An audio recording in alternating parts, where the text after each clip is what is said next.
Muy buenos días, tengan todos ustedes. Gracias por acompañarnos en esta mañana. Estás en Busca de Virtud. Gracias por estar aquí con nosotros. En verdad que nos sentimos privilegiados y agradecidos con Dios. Amén. Esta mañana quiero continuar con el tema las fuerzas del psique contra las fuerzas del neuma. Las fuerzas del alma contra las fuerzas del espíritu. Amén. Y antes de hacer eso, pues vamos a abrir con una palabra de oración. Así damos tiempo a que las que se van a agregar se agreguen y así juntos comenzamos este tema. Amén. Bueno, vamos a orar. Padre, gracias.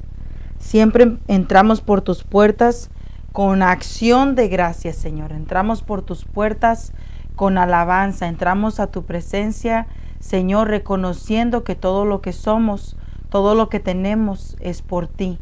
Muchas, muchas gracias, Dios, porque eres bueno. Gracias por esta oportunidad en la cual, Señor, podemos rendirte cada vez más el corazón. Dice tu palabra que el que esté limpio se limpie más. Y eso es lo que anhelamos hacer, limpiarnos con el agua que es tu palabra, Señor. También dice tu palabra que el que está firme mire que no caiga.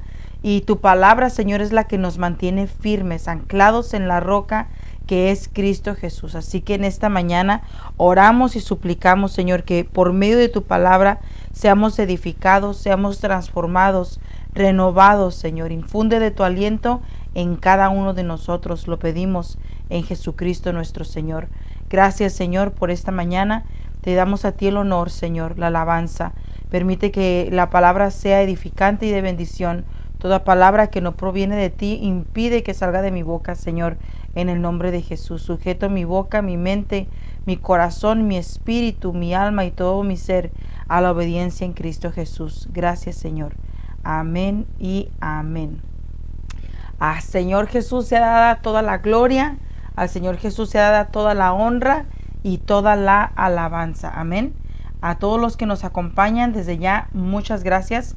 Les agradezco que estén aquí y vamos a entrar al tema del día de hoy. Es un poquito extenso, largo y lo estamos haciendo por secciones.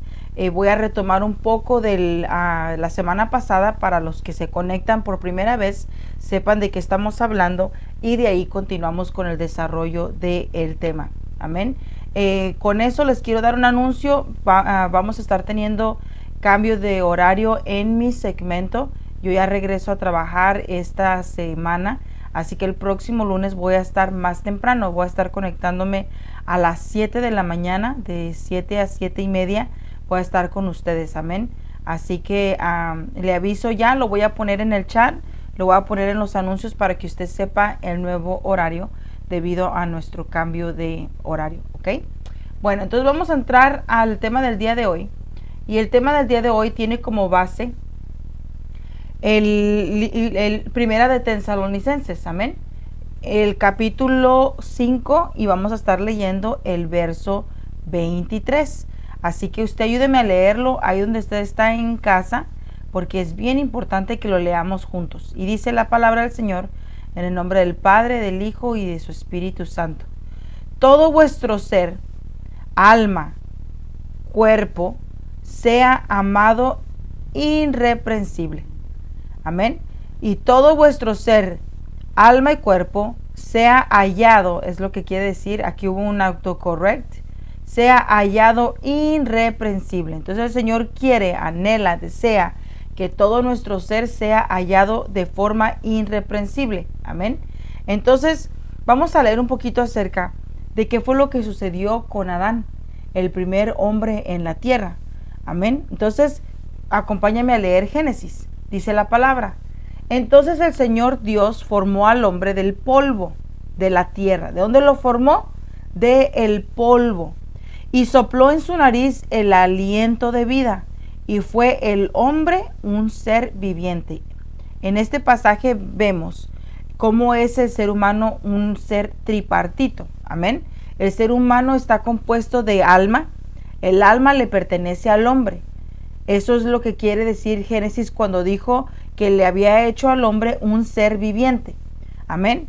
El espíritu le pertenece a Dios. Cuando una persona muere, el espíritu vuelve a quien lo dio.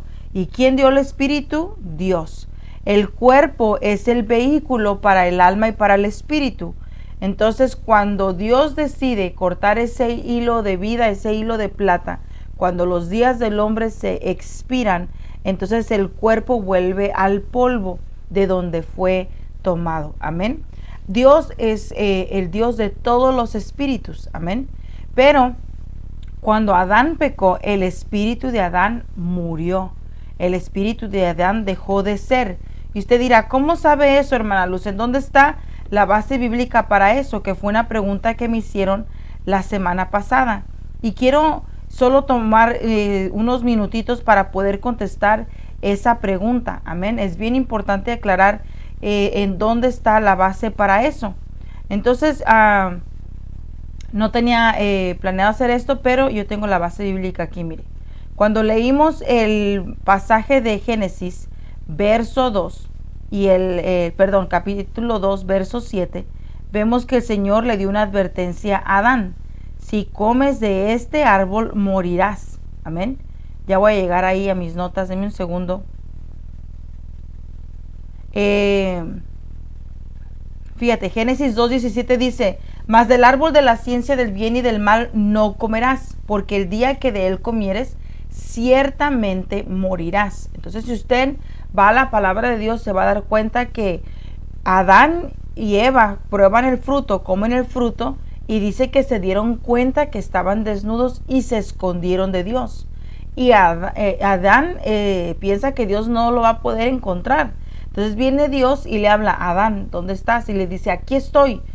Sabía que estabas paseándote por el huerto, tuve miedo y me escondí. Y Dios le hace una pregunta: ¿quién te enseñó?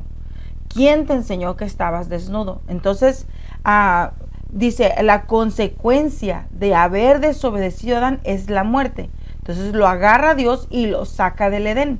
Entonces, ¿cómo lo sacó? ¿Vivo o muerto? Lo sacó como un ser viviente, pero su espíritu, hubo una separación, hubo una muerte en su espíritu. Entonces el hombre quedó como ser viviente fuera del Edén y continuó multiplicándose. No, nada más que ahora los días de Adán fueron acortados. Adán había sido creado para no tener muerte, pero como pecó, ahora sus días son medidos, son contados, y hubo un día donde él volvió al polvo de donde fue tomado. Amén. Entonces, en Efesios, en el Nuevo Testamento, en el capítulo 2, verso 1, el Señor nos habla y dice: y Él os dio vida a vosotros cuando estabas muertos en vuestros delitos y en vuestros pecados. ¿En dónde estábamos muertos? Si todos estábamos caminando y comiendo y gozando de la familia, estábamos muertos en nuestro espíritu. El espíritu estaba muerto, pero el Señor en su misericordia nos dio vida a través de Cristo Jesús. Y eso usted lo encuentra en el libro de Romanos 8:2, donde dice: porque el poder vivificador del espíritu que reciben a través de Jesucristo los librará del poder del pecado y de la muerte. Estábamos muertos en nuestro espíritu, estábamos muertos en delitos y pecados, pero ahora, por el poder vivificador del Espíritu de Dios y por medio y recibido por nuestro Señor Jesucristo, ahora somos liberados de la muerte. Amén. Entonces, mira, nosotros somos tripartitos, y el hombre que está fuera de Dios, lejos de Dios, sin haber reconocido a Dios como a Jesucristo como su Señor y Salvador, entonces no tiene una vida que lleva a la eternidad, tiene una vida que tiene sus días contados, amén. Y esa es la separación entre Dios, que va a surgir entre el hombre y Dios, o Dios y los hombres, amén. Entonces, en el plan original, Dios quería que Adán fuera según su imagen, lo externo, y según su semejanza, lo interno, lo moral, lo espiritual. Pero el hombre tenía que escoger esa imagen y esa semejanza. Por eso es que Dios le dio al ser humano un libre albedrío, para que él pudiera tomar la decisión de ser a imagen y semejanza de Dios. No era impuesto, no era obligado, no era no estaba esclavizado al hombre a eso. Era una correspondencia al amor de Dios que el hombre iba a hacer, de caminar en obediencia, amén. Entonces Dios le dijo: tú tienes el libre albedrío de hacer lo que te parezca, Dan. O sea, yo no te hice de forma robótica, tú puedes decidir. Aquí está todo esto para que goces de una vida abundante. Multiplica, fructifica, haz lo que quieras dentro de los parámetros, pero de este árbol no comerás, porque el día que lo hagas morirás. Hay consecuencias si tocas este árbol. Entonces Adán, aún siendo advertido, tomó el árbol, tomó el fruto, amén. Mire, pero el árbol del conocimiento del bien y del mal no comerás, fue lo que le dijo Dios, porque el día que de él comas, ciertamente, Adán, morirás. Entonces, mire, avancemos. Entonces, ahora, ¿qué es lo que sucedió? Recapitulando cómo abrimos el tema la semana pasada, que el plan de Satanás era hacer caer al hombre, y en su entender, pienso yo, pensó que el hombre iba a ser total y completamente desechado, apartado del ojo de Dios, porque fue lo que le pasó a él. Él cayó y él no recibió misericordia, él no recibió una segunda oportunidad. Pero Dios en su bondad decidió darle al hombre una segunda oportunidad, amén. Entonces, dentro de ese plan, Dios no permitió que el hombre quedara totalmente a voluntad del enemigo, sino que el poder que se le había dado a Adán para que se fructificara, para que se multiplicara, para que se enseñoreara de los animales, para que gobernara, para que tuviera todo bajo su dominio, quedó adormecido, quedó sujetado a la carne, amén. Y eso lo vemos en Génesis 6:3, donde dice: entonces el Señor dijo: no contenderá mi espíritu para siempre con el hombre, porque ciertamente él es carne. Serán pues sus días 120 años. Entonces vemos que Dios le había dado a Adán un poder, una autoridad, un dominio, amén, que quedó adormecido, quedó aquietado, quedó inmovilizado, sujeto a la carne. Entonces ahora el trabajo del enemigo es desatar eso que quedó adormecido para que sea útil al reino de las tinieblas. Entonces, aunque Satanás, que el Señor lo reprenda, obtuvo un buen resultado, no obtuvo el que quería. Pero así, aún aunque fue limitado el resultado que él obtuvo, él aprovechó la caída del hombre muy bien. Y esa caída le dio acceso al ámbito humano, amén. Entonces él se concentró, Satanás se concentró en enseñarle al hombre ese poder adormecido que está subyugado al alma, amén. ¿Y cómo lo hizo? A través del esoterismo. Entonces, ¿qué es el esoterismo? Es lo que vamos a estar aprendiendo el día de hoy. Voy a leer algunas definiciones de lo que es esoterismo para poder entrar al tema del día de hoy. Entonces, el esoterismo está compuesto de dos palabras, amén.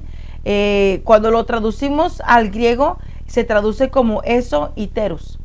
Cuando ya está traducido en la palabra griega, quiere decir de dentro, de adentro. También quiere decir interior, íntimo. Entonces, el esoterismo es algo descubierto de adentro y se expone hacia afuera.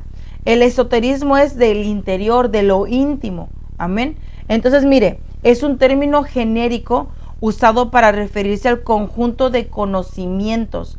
Hay un conocimiento que le es oculto al hombre natural, al hombre de naturaleza caída, pero que el mundo espiritual conoce, que para nosotros quedó como borrado, para nosotros quedó inaccesible de alguna forma, pero el reino de las tinieblas, el mundo de los espíritus, lo conoce y quieren revelar ese conocimiento al hombre para sus fuerzas obscuras. Amén.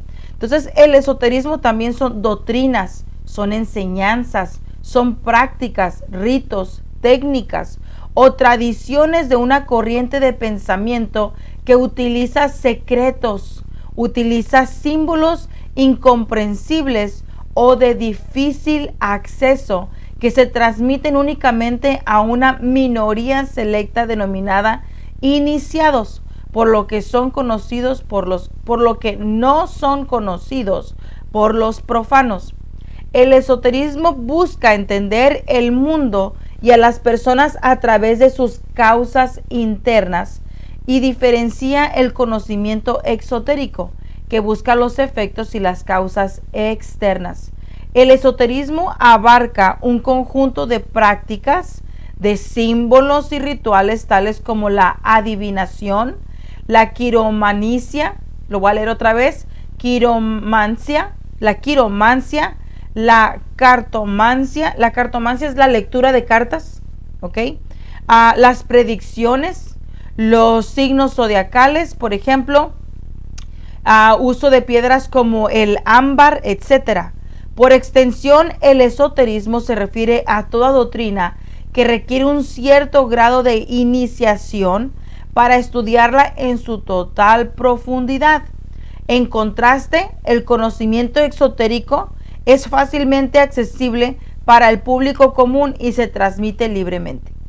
Amén. Entonces, ¿qué es el esoterismo? En forma sincronizada, es un conjunto de conocimientos y prácticas relacionados con la magia, la alquimia, la astrología y materias semejantes que no se basan en la experimentación científica, sino que están basados en la espiritual. Amén. Entonces, el enemigo tomó la puerta que Adán le abrió para accesar a ese poder del alma, enseñándole el esoterismo, el uso de la magia, el uso de la simbología, el uso de prácticas y ritos, técnicas que abren dimensiones espirituales. Amén. Entonces, ahora veamos un ejemplo en la palabra de esto. Quiero entrar al ejemplo del día de hoy y eso lo vamos a ver en el libro de Éxodo y lo vamos a estar viendo en 2 capítulos completos, el 7 y el 8. Solo usted téngame paciencia porque es bien importante lo que vamos a estar leyendo el día de hoy. Amén. Es sumamente importante. Así que usted ahí donde está, léalo conmigo. Leamos juntos. Entonces el Señor le dijo a Moisés: mira, voy a permitir que actúes en mi lugar. ¿Quién va a actuar? ¿En lugar de quién? Dios le está hablando a Moisés y le dice: tú vas a actuar en mi lugar ante Faraón y tu hermano Aarón hablará por ti. En el verso 2 dice: tú le dirás a Aarón todo lo que yo te ordene. Luego él hablará con el Faraón para que te deje salir de su país a los israelitas. Pero yo voy a hacer que Faraón se ponga terco. Mira lo que dice: haré muchas señales y cosas asombrosas en Egipto. ¿Quién va a hacer estas señales? Dios. Entonces el Faraón no les va a hacer caso a ustedes, pero yo descargaré mi poder sobre Egipto y con grandes actos de justicia sacaré de allí a mis ejércitos, es decir, a mi pueblo los israelitas. Y cuando haya mostrado mi poder sobre vosotros y haya sacado de allí a los israelitas, los egipcios sabrán que yo soy el Señor. Moisés y Aarón lo hicieron todo tal como el Señor se los había ordenado. Y Moisés tenía 80 años y Aarón 83, y cuando hablaron con el Faraón. Amén. Ahora vamos a ir Vamos a ir al verso 8. ¿Qué fue lo que sucedió aquí? Quiero ir, es que no me deja. Ahí está. Vamos a regresar. Verso 8. Entonces el Señor le dijo a Moisés y a Aarón, si el faraón les pide que hagan un milagro, les dirás a Aarón que tome su bastón y que lo arroje al suelo ante el faraón para que se convierta en una serpiente. ¿Lo ve usted ahí? Verso 9. Si el faraón les pide que hagan un milagro, o sea, Dios ya sabía que faraón iba a pedir una señal, iba a pedir que avalaran que el Dios que ellos estaban representando era un Dios con poder. Entonces dice, de plano faraón te va a pedir una señal, pero tú haz lo que yo te digo, Moisés. Entonces Moisés y Aarón fueron a ver a faraón e hicieron lo que el Señor había ordenado. Aarón arrojó su bastón al suelo delante de faraón y sus funcionarios, y el bastón se convirtió en una serpiente. El faraón, por su parte, mandó llamar a sus sabios magos, y los cuales con sus artes mágicas hicieron lo mismo. Cada uno de ellos arrojó su bastón al suelo y cada bastón se convirtió en una serpiente. Pero el bastón de Aarón se comió los bastones de los sabios y magos. A pesar de eso, el faraón se puso terco y no les hizo caso, tal como el Señor lo dijo. Después el Señor le dijo a Moisés, el faraón se ha puesto terco y no quiere dejar salir a los israelitas, pero mañana temprano irás a verlo cuando él baje al río. Espéralo a la orilla y lleva contigo el bastón que se convirtió en serpiente.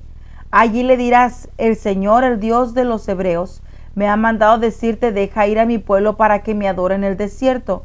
Pero hasta ahora no has hecho caso, por lo tanto, el Señor ha dicho, ahora vas a saber que yo soy el Señor cuando yo golpee el agua del río con este bastón que tengo en la mano. El agua se convertirá en sangre y los peces morirán y el río apestará tanto que los egipcios tendrán asco de beber esa agua. Además, el Señor le dijo a Moisés, dile a Aarón que tome su bastón y que extienda su brazo sobre los ríos, arroyos, lagunas y depósitos de agua de Egipto, sobre todo lo que tenga agua, para que se conviertan en sangre. Así habrá sangre hasta en los recipientes de madera y de piedra. Moisés y Aarón hicieron lo que el Señor les había ordenado.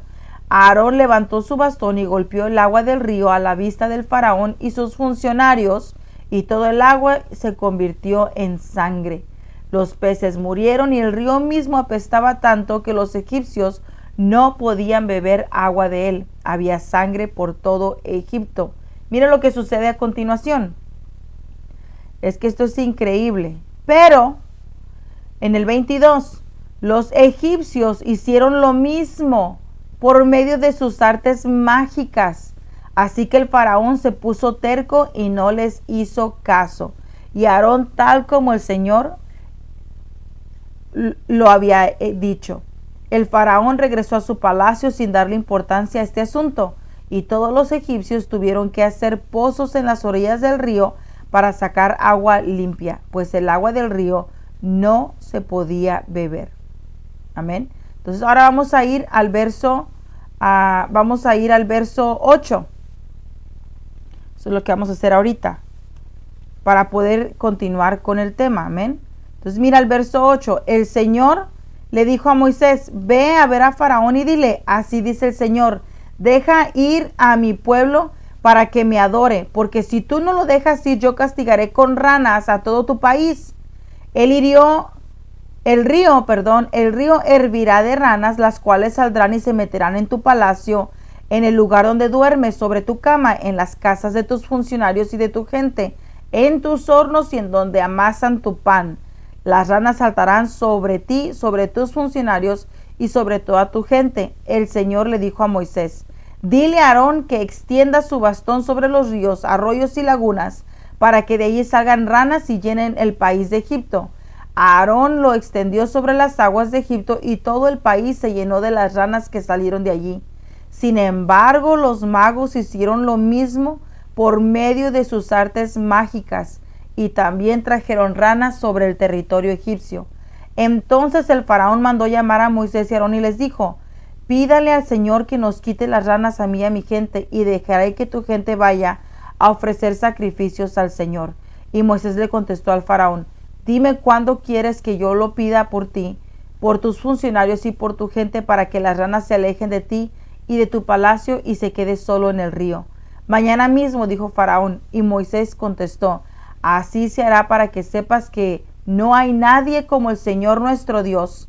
Amén. ¿Cuántas dicen amén del otro lado? Las ranas se irán de tu palacio y se quedarán solamente en el río. Ya no te molestarán ni a ti, ni a tus funcionarios, ni a tu gente. Moisés y Aarón salieron del palacio del faraón. Después Moisés pidió al Señor que alejara las ranas que habían enviado sobre el faraón, y el Señor hizo lo que Moisés le pedía, y murieron las ranas que habían en casas, patios y campos.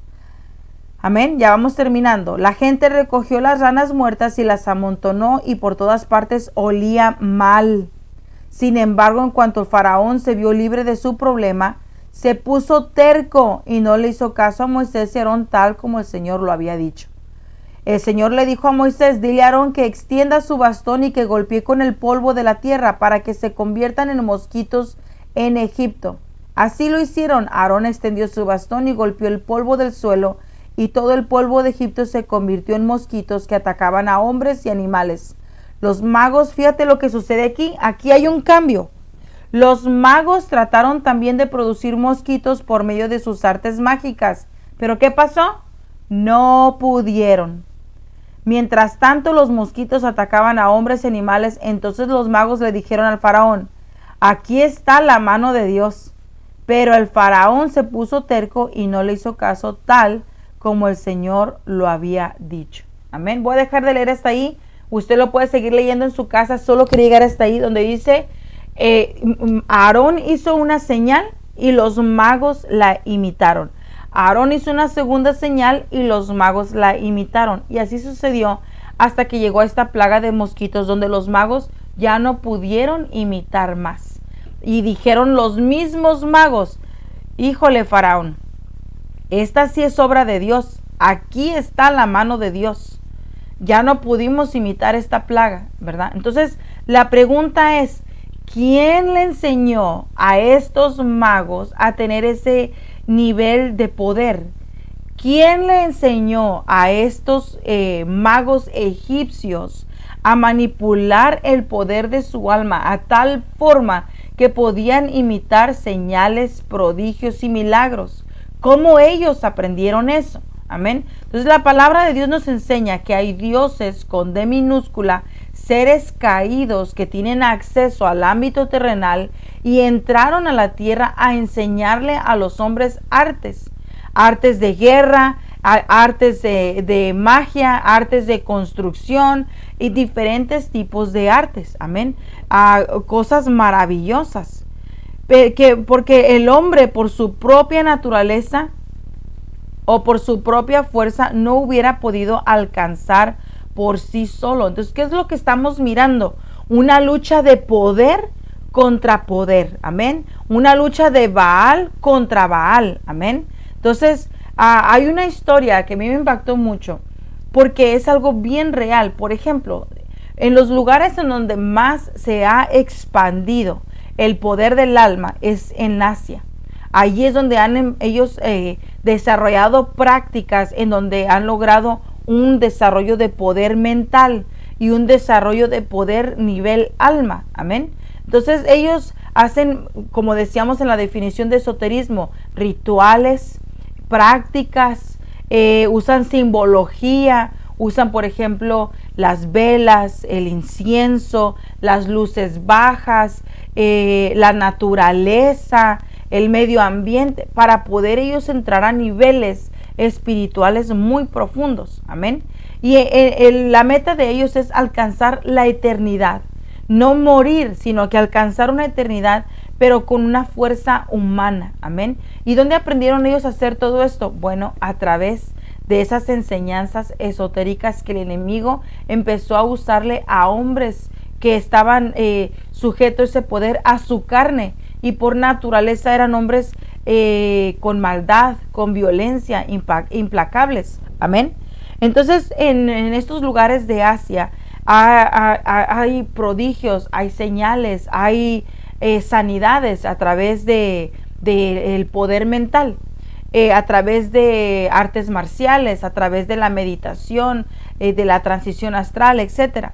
Y está la historia de un hombre que fue como misionero a un lugar en Asia y se encuentra un señor chinito. Entonces le dice: Dios te ama y quiere llevarte a la eternidad juntamente con él. Entonces la primera debate que existe ahí es: pero yo ya estoy camino a la eternidad, contesta el chino. O sea, yo ya estoy haciendo rituales, prácticas que me están dando esa longanimidad, que me están extendiendo hacia esa eternidad. Entonces le dice: sí, pero eso es algo que no va a suceder, es un engaño de Satanás. Entonces él le dijo: bueno, dame una muestra de poder, mira, yo te voy a mostrar lo que yo puedo hacer. Entonces viene el Señor y saca de su mano y hace que de su mano broten gusanos, y están los gusanos moviéndose y se caen de la mano, y dice: ¿ves? Yo tengo poder, hay un nivel de poder que yo tengo. Este poder me lo ha dado a mí en el Dios que yo creo. Ahora le dijo al que lo estaba evangelizando, al Hijo de Dios: ahora tú muéstrame tu poder. Entonces sucede algo como lo que sucedió con Aarón y Moisés contra los magos de Faraón. Entonces Dios le permite a este Hijo de Dios que haga lo mismo. Pero no solo salieron gusanos de su mano y murieron, sino que les devolvió la vida, algo que el chinito no podía hacer, ¿verdad? Entonces se maravilló el chino y dijo: verdaderamente tu Dios es poderoso. Y el chinito se convirtió a Cristo, ¿verdad? ¿Por qué? Porque vivió un poder más grande, más fuerte. Amén. Entonces ahora estamos en un tiempo bien peligroso, porque hay gente que demanda milagros, demanda señales, demanda así obras fuera de lo ordinario, fuera de lo normal. ¿Por qué? Porque allá afuera se está moviendo un mover esotérico en donde hay milagros, señales y prodigios, ¿verdad? Usted va a ver la cantidad de videos que están saliendo en donde se apareció cierta imagen, en donde se apareció el reflejo de cierta cosa. Ahora ya están llorando sangre, o les están saliendo lágrimas, o mueven los ojos. Usted va a ver una cantidad de señales que se están dando allá afuera, que aumenta la fe de aquellos que creen en ese tipo de cosas, pero que es una fe que nos lleva hacia la vida eterna. Es una fe que tiene cierto nivel de influencia, de poder, porque está dándole vida a lo espiritual, pero no a lo espiritual que te lleva a Cristo, a la vida eterna, sino a lo que te aleja de Él y te lleva a una muerte eterna. Amén. Entonces el enemigo ha aprendido a engañar al hombre a través de lo sobrenatural.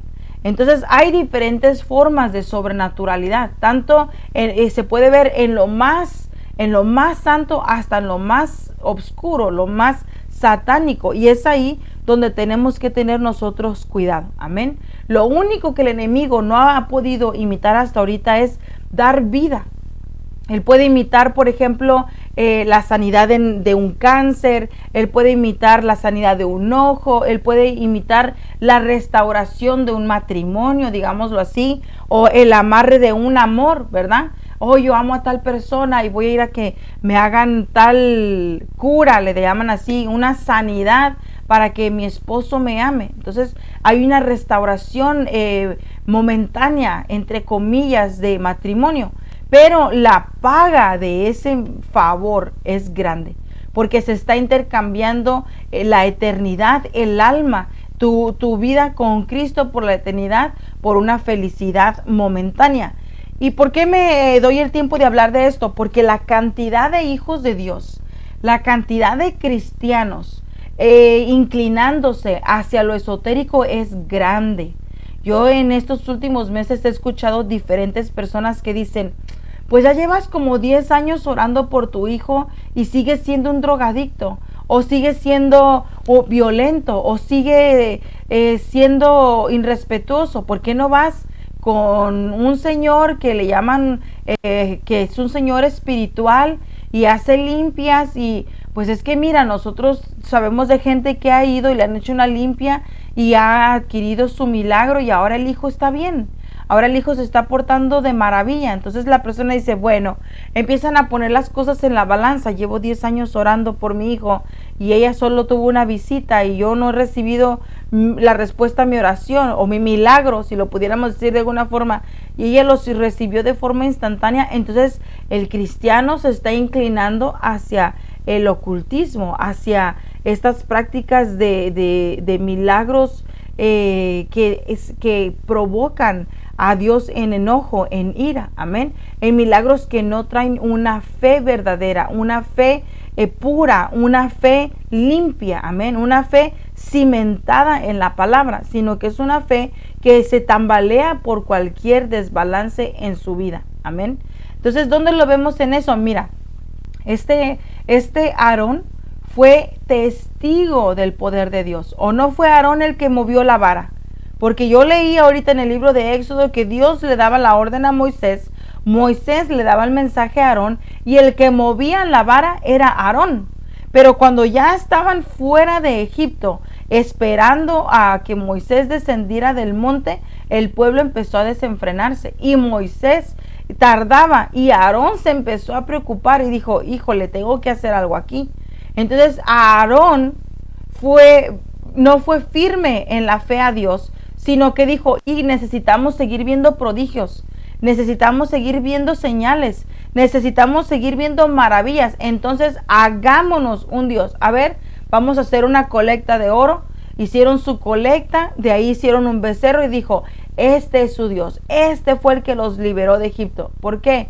Porque estaban acostumbrados a las señales, a los prodigios, estaban acostumbrados a a lo sobrenatural, pero no había una raíz en la fe, en creer a Dios, no estaban cimentados en Dios, en su Salvador, amén. Entonces esto es peligroso, porque el enemigo está preparando su terreno para la adoración a la bestia. Mira lo que dice Apocalipsis. En el 13:3 dice, y vi una de sus cabezas como herida de muerte, pero su herida mortal fue sanada, y la tierra entera se maravilló y seguía tras la bestia. ¿Por qué siguieron tras la bestia? Porque se maravillaron. ¡Wow! Nosotros hemos visto cosas sobrenaturales, pero esto sobrepasa lo que hemos visto hasta ahora. ¡Wow! Nosotros hemos visto milagros, pero que esta bestia se levantara de esta herida es una maravilla. Entonces decían, de plano tiene poder, de plano de aquí va a venir la salvación, de plano en esto tengo que depositar mi confianza. Y fueron muchos engañados, dice la palabra de Dios, y extraviados de su fe. Entonces, en Gálatas 3:3 hay un verso que amonesta, exhorta cuanto a esto y dice, tan insensatos sois, habiendo comenzado por el Espíritu, ¿vas a terminar ahora por la carne? Entonces, por eso es que llama mi atención que el hombre dice que está sujetado a la carne. Entonces, el poder de su alma está sujetado a la carne. Entonces, ahora hay una guerra de poder con poder. El poder del alma contra el poder del espíritu. Se parecen mucho, así como mirábamos la guerra de poderes entre los magos de Faraón y Aarón. Se parecen mucho, pero no son lo mismo. Son muy similares, pero no son lo mismo. Hay cosas que suceden en el alma que se parece mucho a lo espiritual, pero no es lo mismo. Fíjese que por mucho tiempo yo anhelaba la manifestación del Espíritu de Dios en mi vida de forma sobrenatural. O sea, que de mis manos saliera aceite, porque lo llegué a ver de personas. Ahora, no digo que no suceda.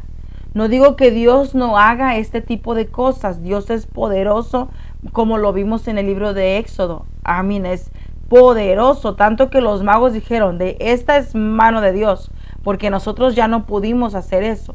O sea, Dios es poderoso. Dios puede hacer que salga aceite de una Biblia para aumentar la fe de alguien, visiones, sueños, profecías. Claro que sí, todo eso está en la palabra. Amén. El problema es la imitación del poder a través del alma y cómo el alma puede llegar a engañar al hombre, cómo el alma puede llegar a desviar al hombre. Amén. Entonces, tenemos que tener mucho cuidado a que nuestra fe no esté basada, cimentada en señales y prodigios. Hay personas que dicen, bueno, yo no creo que tú eres hijo de Dios. ¿Por qué? Porque no hablas lenguas. No has sido bautizado con el Espíritu Santo porque no hablas lenguas. Y eso trae una duda en la fe a las personas. ¿Será que soy salvo? ¿Será que sí? Entonces la palabra de Dios dice que la fe viene por el oír la palabra de Dios. La fe viene por el oír y Dios a su tiempo va a dar esa manifestación del bautismo de su Espíritu Santo. Pero eso no pone no debería de poner en duda tu salvación. Si tu corazón es sincero, si estás siendo regenerada tu mente con la palabra, si estás cambiando tu caminar, ya no tienes los mismos hábitos, las mismas costumbres, estás buscando santificarte, purificarte, estás buscando alejarte de las corrientes del mundo y estás buscando al Señor en oración, en búsqueda genuina. Entonces tu salvación no está en peligro, no es por señales, es por fe, es por fe. Entonces decía, ¿será posible que sean tan necios, tan insensatos que empezando en el espíritu terminen en lo carnal? Terminen guiándose solo por ese tipo de sobrenaturalidad, de señales y prodigios. Entonces hay mucho cristiano que dice, si yo no veo cierta señal, yo no creo. Si yo no veo cierta respuesta de Dios, yo no creo que esto es de Dios, o yo no creo que Dios exista. Entonces vuelvo a lo que le estaba diciendo. Yo había un tiempo que quería esa sobrenaturalidad en mí para sentir que tenía unción o poder o respaldo. Y entre más lo anhelaba y entre más lo buscaba, menos lo veía, más lejos se veía de eso. Entonces una vez yo, hace ya unos 10 años, yo le dije a Dios, si no es así, entonces enséñame. Enséñame cómo es. Entonces el Señor en una escuela y con mucha paciencia me ha ido enseñando que este peregrinaje es un peregrinaje de fe, no de señales, sino de fe. Entonces he ido aprendiendo que la obra del Espíritu Santo son realizadas a través de nuestro espíritu. El Espíritu de Dios se comunica a nuestro espíritu vivificado. Amén. Pero las obras del enemigo son realizadas a través de la carne, o sea, a través del alma. Cuando Dios quiere hacer algo, le habla a tu corazón. Cuando el corazón lo recibe, entonces tu mente lo empieza a procesar y dice, ok, ya Dios habló a mi corazón, ahora tu mente le dice la señal al resto de tu cuerpo. Así como le daban la instrucción a Moisés y Moisés después le daba la instrucción a Aarón y Aarón ejecutaba. Bueno, así viene la instrucción al corazón, el corazón la recibe y se le da la orden a la mente y la mente empieza a organizar lo que se tiene que organizar para que se ejecute ese deseo en el corazón de Dios, ahora depositado en tu corazón. Pero en el enemigo es al revés, él lo pone en tu mente y busca que baje a tu corazón. Y una vez bajado tu corazón, da fruto un pecado, da fruto el pecado. Y ese pecado trae muerte. Amén. Entonces mira lo que dice el Señor, en el caminar no te desvíes, no es por señales, es por fe. Mateo 12:39 nos da un ejemplo que dice, pero respondiendo él les dijo, una generación perversa y adúltera demanda señal. Ninguna señal se le dará, sino la señal de Jonás el profeta.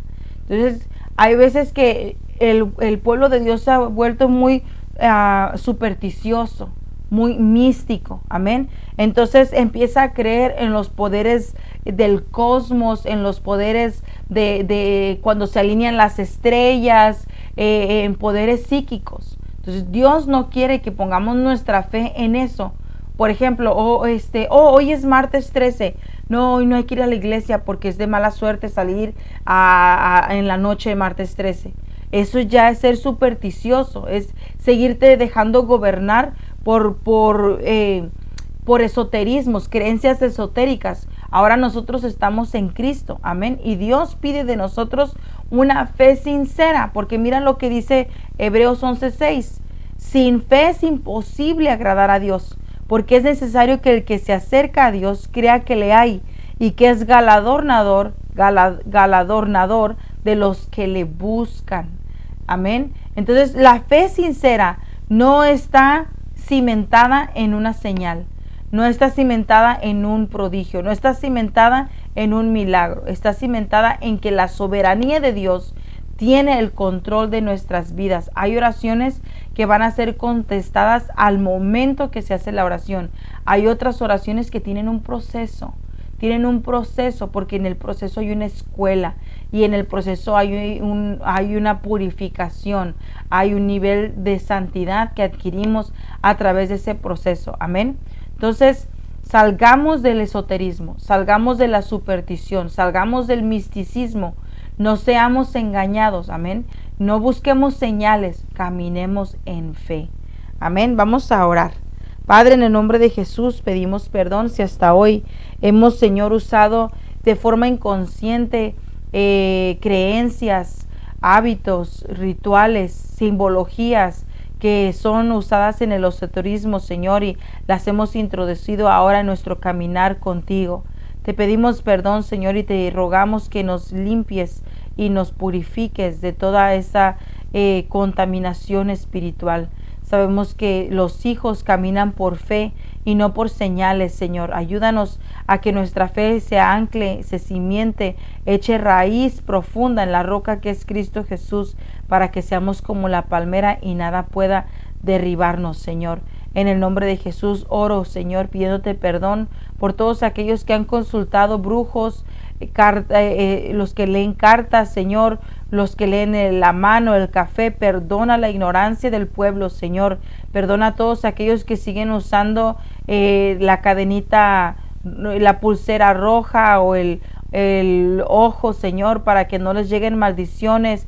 Todas esas prácticas, Señor, que ofenden tu nombre, te pedimos perdón y te rogamos que traigas una revelación más profunda de tu palabra a todos, para que nos apartemos de esas prácticas de maldad, Señor, esas prácticas de la oscuridad, y podamos acercarnos a ti con una fe sincera, genuina y pura. En el nombre de Jesús, gracias, Señor. Bendigo tu nombre, Dios del cielo. Amén y amén. Bendiciones a todas, muchas gracias. Mañana nos vemos a las 8 de la mañana con la voluntad de Dios. Que Dios te guarde, te cuide y te prospere.